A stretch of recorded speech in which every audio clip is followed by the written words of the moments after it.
사회초년생들을 상대로 200억 원대의 전세 사기를 벌인 일당이 구속됐습니다. 피해자들은 임대인이 운영하는 호텔에 가압류를 신청했지만 신탁사 명의라는 이유로 불가능해 변제도 어렵습니다. 하영광 기자가 취재했습니다.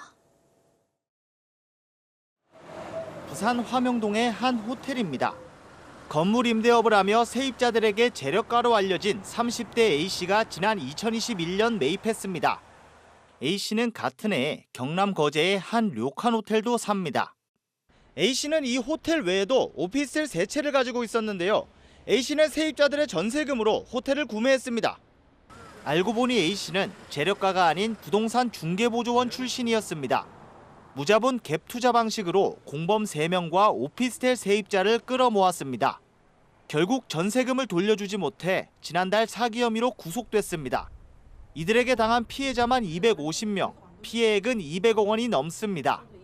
대부분 사회 초년생인 피해자들은 개인 회생까지 신청했습니다. 중소기업 청년 전세 대출 받아가지고 6,400만 원 대출금인데 11월 달에 이제 만기거든요. 그러면 갚아야 되는데 당장 6,400만 원이 없으니까 받을 길도 없고 그래서 저는 개인 회생 진행하고 있거든요. 피해자들은 A씨가 법인 대표로 있는 호텔에 대해 가압류를 신청하려 했지만 실패했습니다. 호텔을 A씨 개인 명의가 아닌 법인 명의로 산 뒤 신탁사로 넘겼기 때문입니다. 있으니까 거기서 돈을 돌려받으면 되겠다라고 희망을 가지고 있었는데 변호사들한테도 물어보고 하니까 이거 가압류 안 된다 했을 때 그냥 할 말이 없던데요. 이게 그냥 법이 좀 이상하다 생각했어요. 저희 자금으로 한 걸 다 알고 형량 강화와 더불어 가압류 범위를 폭넓게 인정해야 한다는 목소리가 나옵니다. 법적으로 법인은 개인과 별개의 인격이므로 전세 사기범이 대표자인 법인의 재산을 대상으로 압류하는 것은 불가능합니다.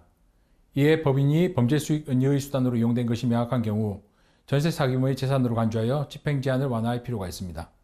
한편 A씨 건물에 보증보험이 가입돼 있다고 속인 등의 혐의로 공인중개사 3명도 함께 검찰 송치됐습니다. KNN 하영광입니다.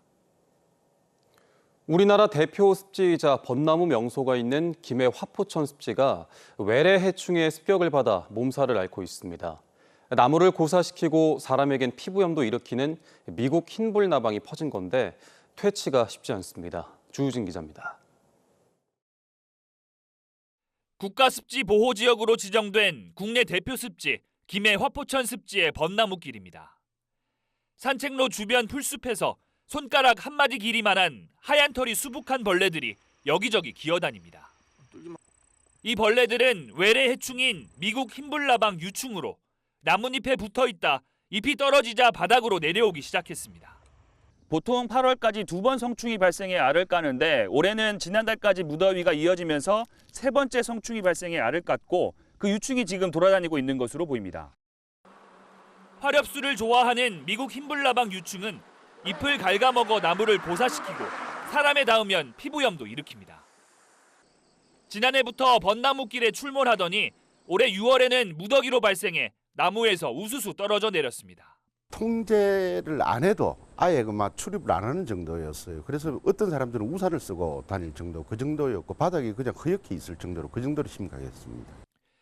김해시 등은 지난 6월부터 벚나무 449루와 습지에 4차례 방제약을 뿌렸고 다음 달 또 방제를 실시할 계획입니다.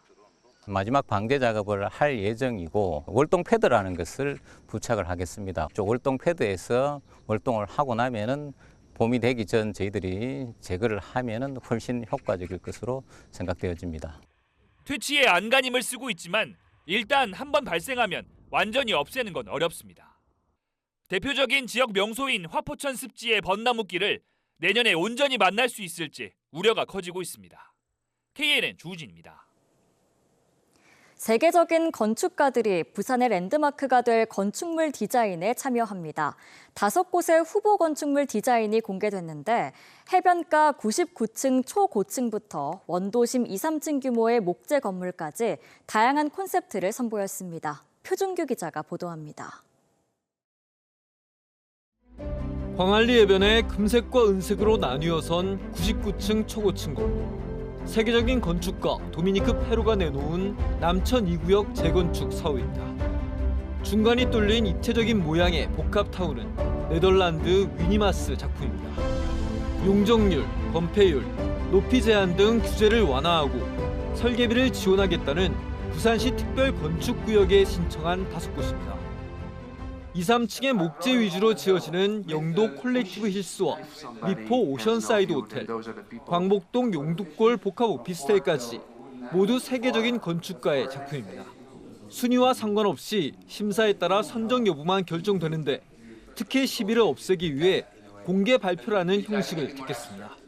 건축가들이 직접 나선 발표에서는 공격적인 발표와 질문이 이어졌습니다. Terracotta to have a sustainable product that are clad onto the houses and that create this festival of intimacy and diversity. 1차 심사 때도 이미 이 프로젝트 디자인을 봤었거든요. 근데 왜 이렇게 나빠졌지? 적절하게 조금 더 낮은 건물, 그리고 광안대교에서 넘어가면서 점점점 부지가 멀어지기 때문에 그 하이라이트가 도시적인 위압감이나 이런 부분이 스스로 상쇄되는. 부산시는 세계적인 건축가들과 협업이 앞으로 계속 늘어나면 도시 디자인 자체가 변화될 거라 기대하고 있습니다. 부산 곳곳에서 세계적인 건축물들을 만날 수 있고 이것이 부산 전체로 이 건축과 디자인 수준을 확대하는 계기가 될 것입니다.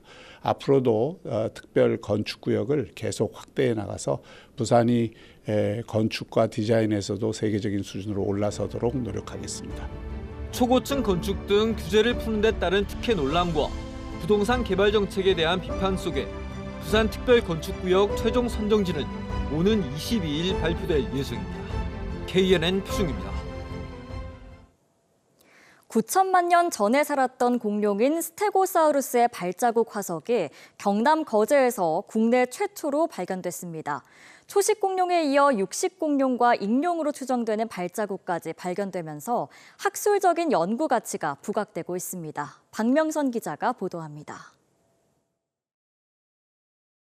바닷가에 물이 빠지면서 공룡 발자국들이 나타납니다. 40cm 크기의 큰 뒷발과 20cm 크기 앞발 모양이 선명합니다. 9천만 년 전에 살았던 공룡인 스테고사우루스의 발자국입니다.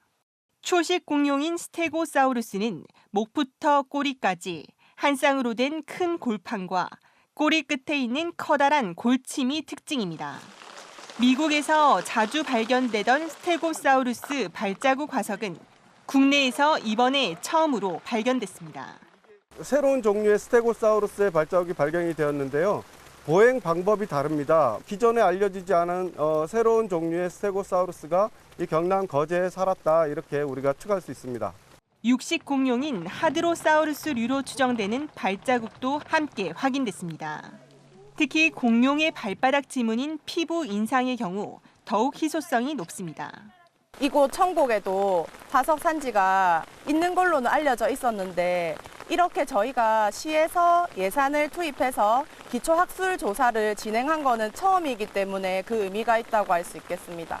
9개 화석층에서 공룡 피부 인상 화석 11점이 확인되면서 경남 거제는 국내 최대 공룡 피부 인상 화석 산지가 됐습니다. 학석 산지를 관광 자원한 것은 제로거든요. 근데 여기에 이제 천곡에 아주 핵심적인 가치가 있으니까 공룡시대 전시관을 만들어서 거제도 전체의 지질 화석 산지를 보여줄 수 있는 그런 관광 자원화 시설을 만들어서 활용하면 경남 거제에서는 물갈퀴 새 발자국과 진동새 발자국, 익룡 추정 발자국 등 다양한 동물 흔적이 함께 발견되면서 백악기, 광범위한 생물 다양성에 대한 학술적인 가치가 높아지고 있습니다. KNN 박명선입니다. 인구 23%가 노인인 부산은 광역시 가운데 유일하게 초고령 사회로 진입했습니다. 초고령화의 위기 속 지역 의료 수요는 계속 늘어날 수밖에 없는데 의료 체계는 수도권에 집중되고 있는 게 현실입니다. 지역 의료의 역량을 키우고 늘어나는 의료 수요의 공백을 막기 위한 고민이 이어지고 있습니다. 이 소식은 황보람 기자가 보도합니다. 아랍에미리트에 사는 한정숙 씨는 지난 8월 가슴에 심한 통증이 계속됐습니다. 현지 병원 치료를 받았지만 한 씨는 몸이 회복되지 않는 걸 느끼고 치료를 위해 부산을 찾았습니다. 정밀 진단에서 담낭암 4기 판정을 받고 부산의 한 종합병원에서 곧바로 수술을 받았습니다. 암세포가 전이돼 수술이 쉽지 않은 상황이었지만 결과는 성공적이었습니다. 제일 잘한 것 같아요. 저 인천공항에 내리니까 전 서울에 있으면 되니까 서울병원을 찾았는데 제가 생각했을 때 부산이 큰 기능을 하고 있는 도시이기 때문에 의료도 분명히 저는 있을 거라고 믿어가지고 수도권과 달리 빠른 수술이 가능했고 의료진의 집중 관리도 더해졌습니다. 암은요 빨리 해야 돼요. 암이 2배로 커지는데 50일 걸리거든요. 50일이나 150일 사이인데 빠른 거리 가거든요. 50일 2달이면 암이 볼륨이 2배로 커지는 거야. 뭔가 빨리 해야 되거든요. 이처럼 경쟁력을 갖춘 지역의료는 고질적 문제인 수도권 환자 유출을 막을 수 있는 해답입니다. 특히 광역시 최초로 초고령 사회로 들어선 부산은 의료 수요가 계속 늘 수밖에 없기 때문에 지역의료의 역량 강화가 더욱 중요합니다. 초고령화 위기 속 지역의료의 미래를 짚어보는 논의가 지역의료 분권 포럼에서 이루어졌습니다. 노년층에 특화된 원격 재택의료 시스템을 강화하는 등 지역의 대안들이 제시됐습니다. 그분들한테 무슨 서비스를 어떻게 제공할지에 대한 것도 그분들의 입장이 되어보지 않으면 알 수가 없어요. 미국에서는 에이지 프렌들리 헬스 시스템이라고 해서 여기에 벌써 5,000개 의료기관이 가입되어 있거든요. 그러니까 이런 부분들을 저는 부산시에서도 좀 적용을 해서 또 최신 기술이 도입된 국내외 다양한 의료기기를 선보이는 영남권 최대 규모 의료기기 전시회도 함께 열렸습니다. 부산에서의 초고령 사회 도래에 따라서 디지털 기술에 대한 접목을 한 다양한 체험과 서비스를 할 수 있는 제품과 기술에 대한 체험들을 할 수 있습니다. 초고령 사회 지역의료의 대응책을 모색하는 지역의료 분권 포럼은 오는 30일 KNN을 통해 녹화 방송됩니다. KNN 황보람입니다. 프로농구 시즌이 돌아왔습니다. 지난해 우승팀인 부산 KCC는 올해도 압도적인 전력을 앞세워 2연패를 예고했는데요. 만년 2위 창원 LG는 대대적인 선수단 개편을 마치고 사상 첫 우승을 위한 대장정에 나섭니다. 조진욱 기자가 막바지 훈련 현장을 다녀왔습니다. 프로농구 부산 KCC는 지난 시즌 부산으로 연고지를 옮기자마자 챔피언 자리에 올랐습니다. 27년 묵은 부산 스포츠계의 우승 갈증을 한 번에 해결한 겁니다. 특히 12년 만에 농구 코트에 10,000명 넘는 구름 팬을 불러 모으는 등 부산 KCC가 사실상 농구 붐을 이끌었는데요. 이번 시즌에도 강력한 우승 후보로 대활약을 예고했습니다. 승부사 전창진 감독이 지휘봉을 계속 잡고 두목 호랑이 이승현 등 국가대표급 슈퍼팀이 건재합니다. 선수라면 당연히 우승을 목표로 생각해야 되고요. 이번 시즌에도 좋은 모습 보여드릴 테니까 매 경기 찾아와 주셔서 많은 응원 부탁드리겠습니다. 챔프전 MVP 이후 사생활 논란을 빚던 간판 스타 허웅이 최근 무혐의를 받은 점도 호재입니다. 다만 최준용과 송교창이 부상으로 빠지고 라거나를 대체한 외국인 용병의 활약이 관전 포인트입니다. 리그는 길고요. 부상 선수들이 4주면 다 돌아오기 때문에 부산 팬들에게 정말 좋은 추억을 또 하나 만들어 드리고 싶어서 정규리그 2위로 마감했던 창원 LG는 대대적인 선수단 변화에 나섰습니다. 간판인 이관희와 이재도를 내보내고 불꽃 슈터 전성현과 MVP 가드 두경민을 데려왔습니다. 기존엔 수비농구였다면 공격농구에 초점을 맞춘 건데 사상 첫 우승을 정조준했습니다. 전성현 선수나 두경민 선수가 큰 부상이 없으면 작년보다는 더 높은 곳으로 가지 않을까. LG가 아직 우승 반지가 없는데 선수들하고 잘해서 제가 부임하는 동안 꼭 챔피언이 되도록 노력하겠습니다. 부산 경남 두 구단은 내일 각자의 홈에서 올 시즌 첫 홈경기를 펼친 뒤 다음 주 화요일 창원에서 운명의 첫 낙동강 더비 맞대결을 펼칩니다. KNN 조진욱입니다. 오늘 오후 4시쯤 창원시 의창구 정병터널에서 25톤 화물차가 미끄러지면서 터널 안 2개 차로를 막아서는 사고가 발생했습니다. 또 이 사고로 뒤따르던 차량 5대도 잇따라 충돌하면서 50대 여성 1명이 다쳐 치료를 받았으며 터널과 인근 도로가 1시간여 동안 심한 정체를 빚었습니다. 최근 먹튀 폐업 논란이 일고 있는 창원의 한 대형 어학원에 대해 노동계도 규탄의 목소리를 높였습니다. 민주노총 일반노조 부산 경남본부는 어학원의 갑작스런 폐업으로 학원생들뿐 아니라 원어민 강사와 행정직원 등 43명의 노동자들도 2달치 월급과 퇴직금을 받지 못했다며 해결을 촉구했습니다. 수강생만 500여 명에 달하는 이 어학원은 3개월분 수강료를 미리 받고 지난 2일 갑자기 폐업했습니다. 부산 강서구에서 불법으로 강아지를 번식시키는 대규모 번식장이 적발됐다는 KNN 보도 이후 동물보호단체들이 번식장 현장에서 불법 안락사를 추정케 하는 마취제와 안락사 약물을 발견했습니다. 동물보호단체는 번식장 소유주를 수의사법과 마약류 관리법 위반 등의 혐의로 추가 경찰 조사를 의뢰할 방침입니다. 생태계 교란 생물에 대한 체계적인 관리를 위해 경남도 의회가 조례 제정을 추진하고 있다는 KNN 보도와 관련해 오늘 유관기관 토론회가 열렸습니다. 우기수 경남도 의원 등 참석자들은 전국 광역지자체 12곳과 기초지자체 12곳이 관련 조례를 제정했지만 경남도는 법적 근거가 없어 예산 투입도 부족한 실정이라며 장기적인 방제 대책의 필요성을 지적했습니다. 부산과 일본 후쿠오카 두 도시의 현안을 논의하고 공동 발전을 모색하는 부산 후쿠오카 포럼이 열렸습니다. 17회째를 맞은 이번 포럼에는 부산과 후쿠오카의 인적 교류 활성화 방안과 일본 큐슈 대학과 후쿠오카 대학의 부산시 방문 프로그램에 대한 평가, 그리고 구체적인 경제 협력 방안 등에 대한 발표와 토론이 마련됩니다.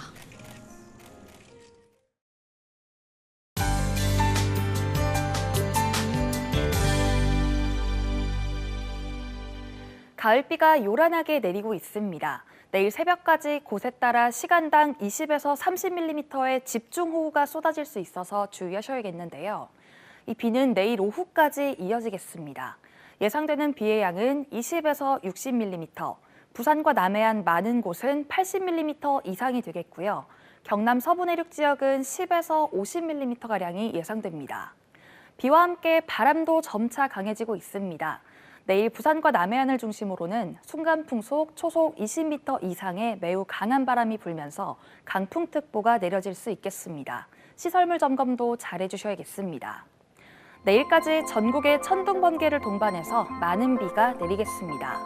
내일 아침 기온은 오늘보다 2도에서 4도가량 높게 출발하겠고 낮 기온은 진주와 사천 24도, 합천 23도로 오늘과 비슷하거나 조금 높겠습니다. 경남 중부 지역의 낮 기온은 창원과 밀양이 25도, 거제는 24도를 보이겠습니다. 부산의 낮 최고 기온은 25도, 김해와 양산 26도가 예상됩니다. 내일부터 모든 해상에 풍랑특보가 내려지겠고 물결은 최고 6m까지 매우 거세게 일겠습니다. 또 해안가에서는 강하게 밀려오는 너울과 침수에도 주의하셔야겠습니다.